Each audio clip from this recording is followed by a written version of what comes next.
Guys, ito na nga kami guys. Sabi. Dito ka sa likod. Ikaw dyan. Ikaw na. Oh. Sakay mo na yung bata. Ano? Sige, tabi. Oh. Ano ka na mag-club?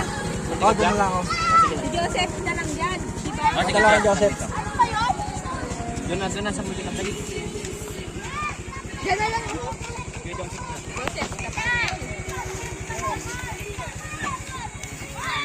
Harapan kayo ni Ana.